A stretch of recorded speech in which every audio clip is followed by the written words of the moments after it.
Well, guys, this is episode 2 of our YouTube channel, and we're going to walk you through a very interesting case. The first case we did where we took out the tooth, immediately put an implant. This one we did something a little bit different, so I want to run this by you so you can understand why we did some of the things we did. So this is a gentleman in his 50s who had a little bump right here. It is right there. It gets bigger, it pops, a bunch of yellow discharge or pus comes out, and then it gets smaller again. It doesn't look very huge here. However, when the dentist takes an x-ray, they notice there's a lot of darkness around the roots in this area. And so they sent him to me, and basically, because of chronic infection, the tooth has a root canal. Because of chronic infection, this gentleman lost a lot of bone around this implant. And I got him in, and we got a little 3D scan that is available.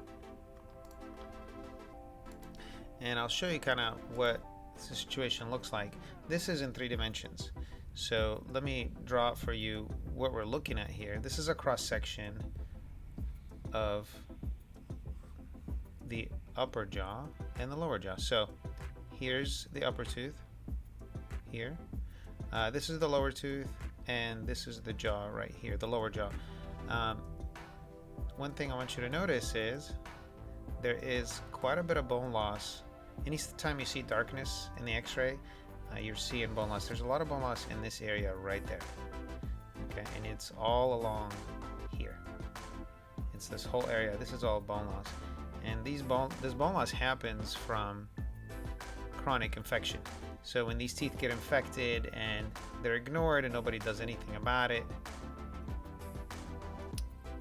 people start losing bone, and then becomes a little bit tougher to restore on our end because we really don't have enough bone there. I'll show you another slice right there. So here's the tooth, here's the root canal right here, and obviously probably the tooth is cracked or something happened or the root canal is failing, but you see all this darkness right in here. This is bone loss, and there's really nothing holding this tooth in, and that's the main issue here. That's the main problem. And when you don't have nothing holding the tooth needs to come out. The problem is if you leave this tooth in place, if you leave this tooth here and don't do anything about it, the bone loss starts to accelerate, and you'll start to affect the adjacent teeth. And I will actually show you pictures of what that looks like. So here's another view. You can see all this darkness is absolutely, there's zero bone around this tooth. So the plan for us really was, we need to remove the tooth because that's a source of infection, but then what are we going to do about this bone loss? And so what we decided is to rebuild the bone for him, and then I'll show you how we did that. It's a procedure called guided bone regeneration, and I'll have a special seminar about that at some point to explain to you, but I'll explain a little bit to you as I go along. Okay, so here's a picture of the area once you remove the gum off the bone, and you can see how much destruction there is from this infected tooth. There's only this much bone left. So this is bone. This is just a hole. There's no bone around here. So what we're seeing here is how much bone is left in there. So the bone is this in red here. Okay, so there's very, very little. Here is a picture once we remove the tooth, and you can see an infected tooth, the kind of destruction it does. You will really see a lot of bone loss here. I'll put it in black. So you'll see there's just a giant hole here, a giant hole here. As a matter of fact, right in here you can see the root of the adjacent tooth. And I'll show you another picture of what that looks like. So in this scenario, I think we need to grow the bone first before we think about just putting an implant. I guess you can, if you can do an implant here, you can, but you really are throwing too much at this because you're hoping that we have bone cells growing into the graft that we do. Here's another picture of this, and you know, here's the root. I mean, there's no bone around this root here at all, and there's very little bone. So when we put bone graft in here, we're hoping that the native cells from the adjacent bone will grow into the graft. If you have an implant here, if you have an implant in this location like this, you'll prevent bone from growing into the graft, and it sometimes throws a lot at it, and it's less predictable than if we were to stage it. So in this scenario, we decided to do it in 2 stages. The first stage is we rebuild the bone, and I'll show you what it looks like. Here's another view. You could see how much bone loss there is in the area, and so you could see here's the root of the adjacent tooth. You could see it through here, and it's a pretty big size defect. So the first step was to grow the bone here, and what we used on him, this is a human cadaver bone. It's mixed with his own blood, and we pack it in there. We pack it in the defect, and we actually overpack. We use a little bit of extra. All this, I overdo these almost always, just because you end up losing about 20% of the graft that you do. So that's what that looks like. We cover this whole area with, this is platelet-rich fibrin that we take from his own blood cells. So we spin him down and we put it on, and this acts like a membrane. There's actually a membrane underneath this. I just don't happen to have a picture of this, but this is a membrane, and this is called guided bone regeneration. What we're doing is we're preventing the membrane and the PRF. We're preventing the soft tissue. It's kind of like a barrier. We're preventing this soft tissue from growing into the graft, because we want bone cells to grow into the graft what we put in. So the membrane and the platelet-rich fibrin, they act as a barrier. So we have really, really good solid bone, and we suture everything up, and that's what it looks like. It looks very, very bulky. When you're done, it does look bulky, but all this shrinks over time. And then the healing time is roughly 6 months on this. Here's what the area looks like after we suture everything up, and typical healing time on something like this is typically 5 to 6 months. So we saw this patient back roughly 5 months later, and we got a scan, and this is what the area looks like. There's very nice dense bone all in here in this area. Very, very nice. It's very dense. And if you want to see it, here's a cross section of it. Here's us virtually planting this implant. We will put the implant here. You really want the implant to be in this, what you would call the cingulum area here, and this is where this implant would go. This is virtually planned on our software. And here's another view. So you can see there's enough bone, it's solid. We were able to grow bone around this tooth as well. And so the area looks fantastic. And we have 9 millimeters of bone. This is a lot of bone here. It's a lot, and it's very, very dense, as you can see in the picture. So we got good height and good width, which is very, very important. However, when I saw the patient, he had this temporary partial denture that his dentist made. It's actually a very nicely made piece. It covers the gum and all that. However, I noticed when I took it off that there's an issue here in the tissue, and I'll show you what the issue was. This temporary partial denture made a dent in here, and so we lost a lot of tissue in this area, which is really, really bad, because we really need as much tissue as we can if we want to have good cosmetic outcome. This is very important. This guy has a very high smile, so when you smile you see the gum, so this is very important. So I suggested to him that when we go back in and put the implant, we should do some connective tissue grafting, and I'll show you what that looks like next here. Here's another view of the partial denture that he had, and again, right in here, this was banging on the tissue and it took it away. So the dentist really has to be very conscientious when they give you these temporary partials because it can destroy what some of the things that the surgeons do. So it's very important that they're aware of these things and they monitor the patient. Obviously, it didn't happen in this case. And here's another view. Obviously, this sharp area was digging into our soft tissue, and we had a soft tissue defect from this. This is the surgery. Again, this is when we're ready to put the implant in. I want you to appreciate how much soft tissue deficit in here. It really should be a lot bulkier than this. And that's another view. The height of the tissue is very, very good, but the width, there's a lack of width here, and we're going to build that up, and I'll show you how we did that. So we did what we call a pedicled connective tissue graft. So the palate here has a lot of thick tissue in this area. And so what we did is we split the tissue in half, and we got a sample of the tissue and we rotated it over. You can see it right in here. This is the tissue. This is me holding it. And what we're going to do with this is we're going to flip it over under this right here. Here's another view. You'll see connective tissue right in here. And we're going to flip this under here to bulk up the tissue because we're going to do an implant at the same time. Here's a drill. We typically drill and make sure that we're perfectly placed. And this is, like I said earlier, you really want the implant platform right where the cingulum is, which is on the back side of this tooth. This is the cingulum area. So we were able to achieve that. And I want you to notice how much bone we have here.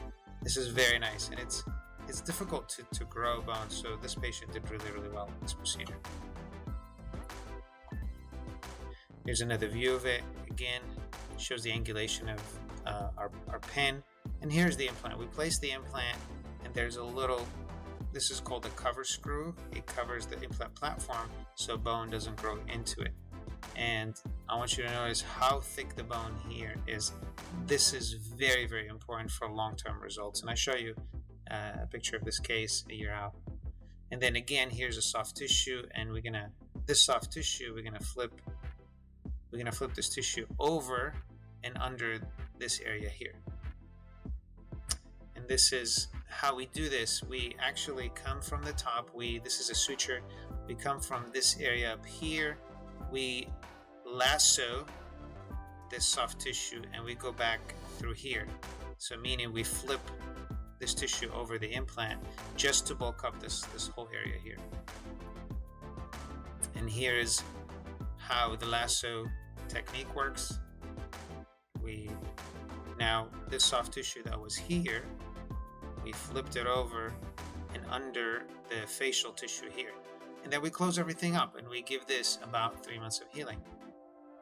This is what it looks like. Again, it looks super, super bulky when we're done. And almost always this shrinks by 30 to 40%. So that's why it looks super bulky here. So I want you to know that almost always when we do these procedures in the front, things look extremely bulky, and then everything kind of settles down as the time goes on. Here's what this area looks like about 4 months later. We got a lot of bulk in this area. We got a lot of bulk here. So we have a lot of soft tissue to work with to manipulate these tissues. And this looks very, very nice. And we uncovered this implant, and I showed how we uncover implants, but I don't have pictures of this here. But uncovering the implant, meaning that little cover screw that was there, we take it out and we put something that either flush or sticking out of the gum. This is called a healing abutment. And it typically, you want to let this heal before you do anything with the implant for about 2 weeks so the soft tissue heals and it's not bloody. I'll show you another picture of where we are and how much tissue we have. It is very important that the tissue level for aesthetics, that this tissue level is the same as this one. Because if the tissue level was here, then your crown would look like this.